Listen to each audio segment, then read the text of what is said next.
Welcome back to another episode of Procrastination Garage. My name is Matt. This is week 12. Well, here's the deal. While we were hoping to move on to new projects, unfortunately we've got some things we've got to go back and look at. First up is the motorhome. We've got to figure out why the 12 volt only works on the shore power and not coming directly from the battery. And I suspect it is a little automatic resetting circuit breaker I think is probably shorted out. So we'll figure that out and hopefully we'll get that replaced during this episode. The other thing, the weed whacker, when I replaced the fuel line, the new fuel line looked to be the right size, but it seems to have swelled up just a little bit from the fuel, and now the connection is not staying on the carburetor end. And I went to use it the other day, and luckily I discovered it before I started weed whacking, otherwise I'd have killed a whole bunch of grass. I think maybe with a small zip tie I can tighten that up, but we'll see. And then another thing we want to do this week, the F350, the white tow beast, because the bay is empty where the motorhome was sitting, we're going to pull in there and we're going to rotate the tires on it. So that'll get us started on this episode, and where we go from there, we'll just have to wait and see. So let's get started. I'll admit it, I failed. Last time we were working on the motorhome, I thought it was fixed, but I didn't do my due diligence on that.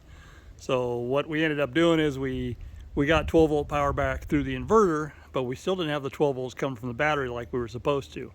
I'm 99.9% sure I know why. Now we just got to fix it. So let's get started. Back under the hood, battery's got to come out again. That means this air duct needs to come out. We need to disconnect the battery leads. And then there's that one screw right there that needs to come out so the battery will just barely come up out of there. So next time you see this, the battery will be out. The battery's removed. Now what we're looking at are right down there. I can get the light on them. There's a little resettable circuit breaker right there, and I think there's another one right there. And this is probably the one here that is bad. So I'm going to put my little multimeter in the ohm position and test it. And it should read 0 across those, or 1. I don't know. It'll read something across those if it's good. And if it doesn't read anything, then it's bad. My guess is it is bad.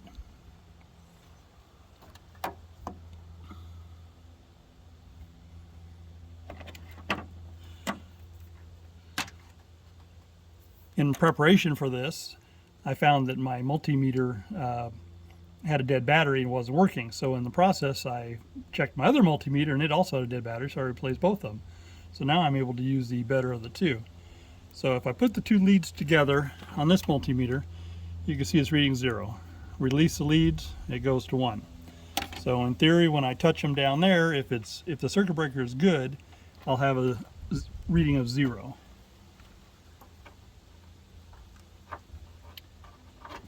And I'm probably blocking your view. You're probably looking at my hat. Anyway, it's reading 1, so it is not working. And again, check it. Yeah. So that circuit breaker is bad. We need to remove it and replace it. For giggles, I'm going to check that other circuit breaker over here that is not the one that we're needing to check or verify. And yeah, that one's working. Double check this other one again, make sure it wasn't my technique. I'm going to pull it out of there and we'll test it again. What you say, buddy? Hi, kiddo. Bear is always such a good kitty, aren't you? Yeah. Love spending time with Dad. We get it. Thank you. Appreciate it. Let's do some bench testing here. All right, look at the meter. I zero the leads, goes to 0. Perfect. So this is the 30 amp one. This is the one that works. And I touch it, and you can see it zeroed the meter. Perfect, just like it's supposed to. This is the one that I'm pretty sure is fried. And I touch it, and I got nothing.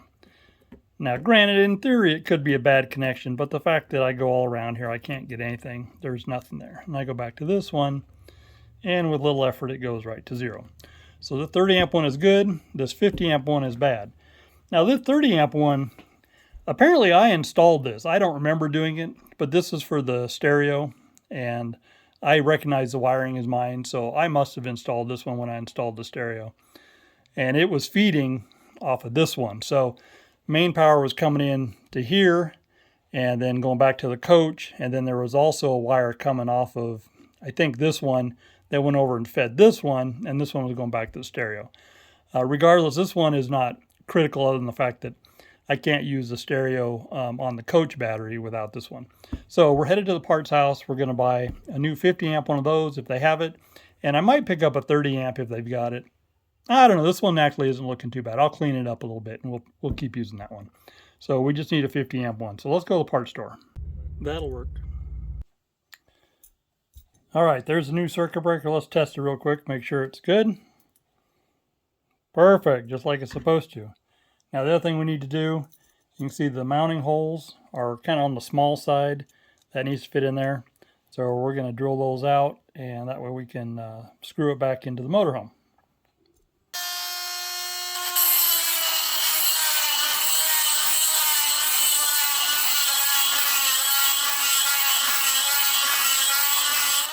I moved over to the vise to finish up. Flip through that one, flip through that one. Now on this, one of these says battery and the other says auxiliary. Okay, this one's battery, this one over here is auxiliary. So we need to make sure we put that in correctly, otherwise the circuit breaker won't work as designed. So let's go get it bolted back in. What's wrong, buddy? Yeah, you just lonely? Yeah, you need a little dad time? Such a sweet kitty. Yeah. What? Okay, Dad's got work to do. Both circuit breakers are installed. The one on the left is the new one. The one on the right is a 30 amp that is still good for the stereo. So the copper leads are the ones that the positive from the battery goes to, and the silver ones are the ones that go off to the auxiliary. So now let's get everything wired back up. All right, what do you think? We got the positives coming in the right side, the auxiliaries going out where they need to go out. I'm going to spray some battery terminal protector on these, and then I'm going to put the battery back in and wire the battery back up. Okay, they're spray protected. Does this stuff work? No clue, but I don't think it'll hurt anything. Batteries reinstalled and cables are connected, and I already know things are working because I just heard my hot water heater kicked on. And the reason it kicked on is because I forgot to shut it off when I came home from camping. And, well, then I remembered, and then I thought, well, there's no worry because there's no 12-volt signal going to it since I wasn't plugged into shore power. So anyway, if I go in now, we'll see that the hot water heater's on and the refrigerator is probably trying to do something. Let's look. The proof is in the pudding. See that? Because we're not plugged into shore power and that sucker's working. Awesome. So now we got to make sure the refrigerator's off and come back here to the hot water heater and turn it off. Off. All right, we're good to go. Of course, the job's really not complete until we get the tools put away, right? Stand by. Bam! Just like that, it's all cleaned up. Hey, little Bailey, how are you doing, sweetheart? Did you come out to watch Dad? Did you come out to help Dad too? Yeah, you're a sweet kitty. We love all our kitties. Yes. Here's a pro tip for you. If you go through carb cleaner, brake clean like I do, buy it by the case on Amazon. It's a little cheaper, but the big thing is you just always have it on hand. So I just got this case to replace the last batch that I had.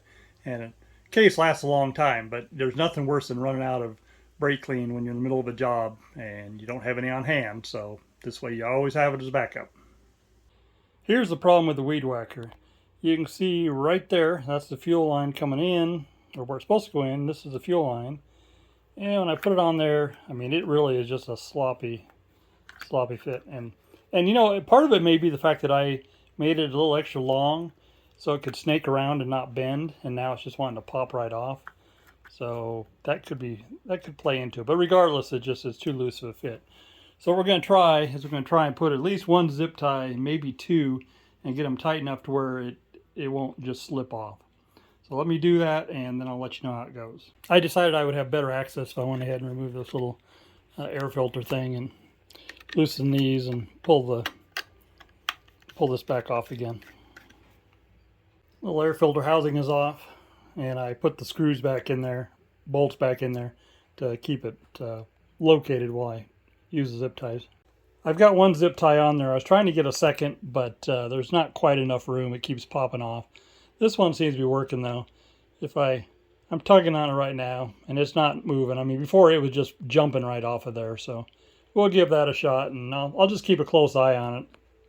Got the air filter housing bolted back down. That means the carburetor is bolted back down. See, I trimmed off the excess on the zip tie. The good news about this hose swelling up a little bit, that means that where it goes into the plastic tank here, it's just a push fit. And that means it's going to have swelled up right there too, so less likely it'll leak from there. So all in all, I think it's a win. We're going to go with it and see, and I'll report back if I have more problems with it. So let's move on to the next thing. I had a tough decision to make. Do I want to work on something in the shop tomorrow, or do I want to go play in the mountains? I decided I want to go play in the mountains, so I'll load it up and ready to go.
This is not a bad way to procrastinate.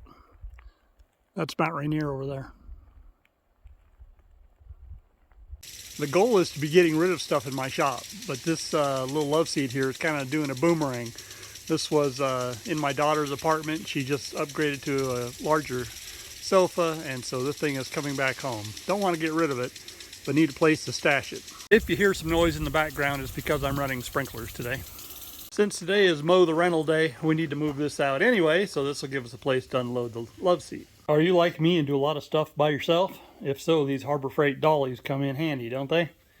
We're just going to drag the love seat. It's a sleeper. We're going to drag it out, drop it onto there, and then we'll slide that one up underneath the other end. That'll let it roll around the shop. Now, where am I going to put it? I say we're going to leave it right there for now, because it needs to go back in there and there's just not room to roll it. So let's do something else. Since the motorhome bay is still open and empty, how fun would it be to pull the white truck in there and rotate the tires? Woohoo, let's do it. Proper tool for the job. Let's pop these little hubcaps off. Just need to stick it right in here and pry. Do you want to know what the worst part of this job is? It's the fact that my floor jack only has a 3-ton capacity and will not lift the front of this heavy beast. So instead we'll be using the 20-ton bottle jack, which is okay, but it just means I got to crawl around underneath there. So let's get the thing up on jack stands. The front is up, now onto the rear. Got the rear up, now let's get these lug nuts loose. Got air? Alright, let's try again going the right direction.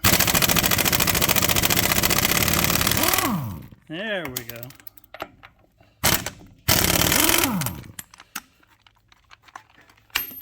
I didn't check it because I always have it going the right direction, but last time I was working on the lawnmower and I had it going the other direction. Oh well, let's get these off. Don't you hate it when all the lug nuts are removed and the tire won't come off? It's because it's welded itself to it. You can kick. That sometimes works. It came loose on that time.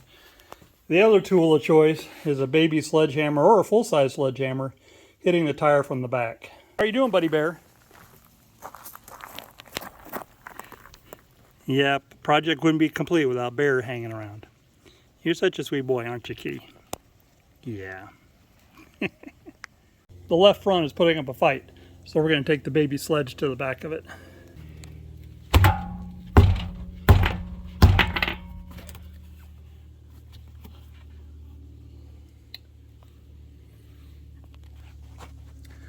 I think I just figured out why. In the process of jacking, this side's not up all the way. What happened was I jacked that side up over there, and it was just barely off the ground. And then I came and jacked this side up a little higher and realized that that side was now back on the ground. So in the end, I went back and jacked that side up a little bit more, and now I should have jacked this side up more because I'm rubbing. So this one probably will break loose, or maybe it's already loose, but I need to get the jack back under here to get just another inch. It's always something. This one is being extremely stubborn, so we're going to try putting a piece of wood up against the wheel and beating on it.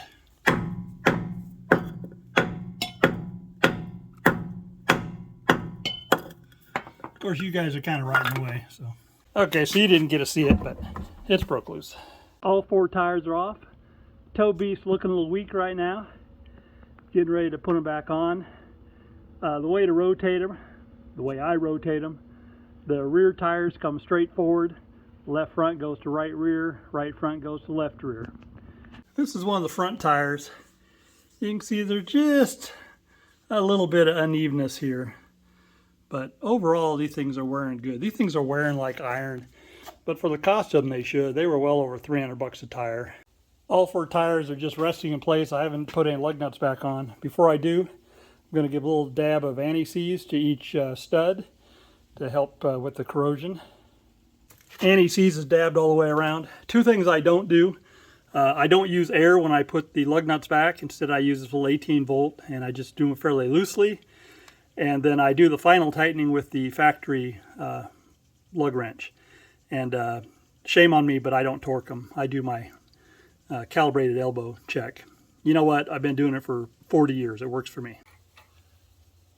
It should be obvious why I don't use air to put them back on. It's stressful enough when you're changing a tire on the side of the road and then to have to fight lug nuts that you can't get off because somebody put them on too tight. So doing it by hand is much preferred in my book. Using this little 18 volt, I won't do a crisscross pattern. I'll do that when I do the final hand tightening.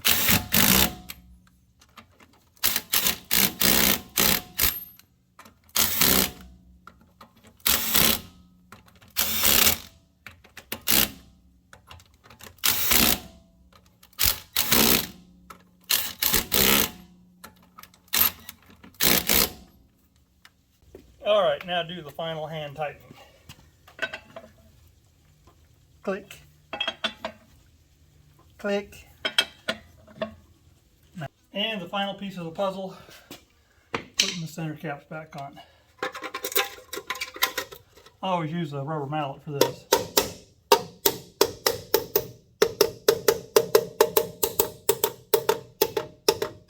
I don't think I mentioned that I don't do the final lug nut tightening until the weight is back on the tire so they won't spin. That project is done. Take a quick look underneath. Make sure we don't have anything in the way for when we pull out, and then we can pick up everything once we're out of the way. So now it's time to get the mower loaded and head over and do our mow job. Trailer's hooked up, ready to load the mower.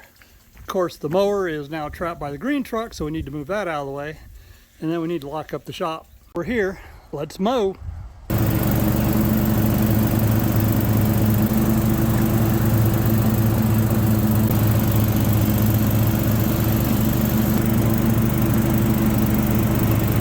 Mowing's done. Now let's see if this weed whacker repair, still holding, is going to work. Fill the tank up and start working. And you can see our repair with the zip tie held, and we're good to go. There we go, freshly mowed and weed whacked. That ought to keep the asshole landlord happy. I can hardly believe it. It's Saturday and I'm done with Procrastination Garage for the week. This is a record. Usually I'm working on Sunday, sometimes late on Sunday. Anyway, what did we get done this week? We got the motorhome fixed. We got the weed whacker, we fixed the fuel leak, and we got the tires rotated on Tow Beast, and even went up the mountains and played in the trees a little bit. So all in all, a productive week. Remember, Procrastination Garage is as much about me getting out and getting projects done as it is about providing content for you guys. So I hope you enjoy the content, but it's mainly to provide motivation for me. So I hope you like, I hope you'll subscribe, I hope you tell your friends, and down in the comments tell me what projects you're working on or what projects you're procrastinating about, and let's talk about it. This is the conclusion of week 12. My name is Matt, and thanks for watching Procrastination Garage.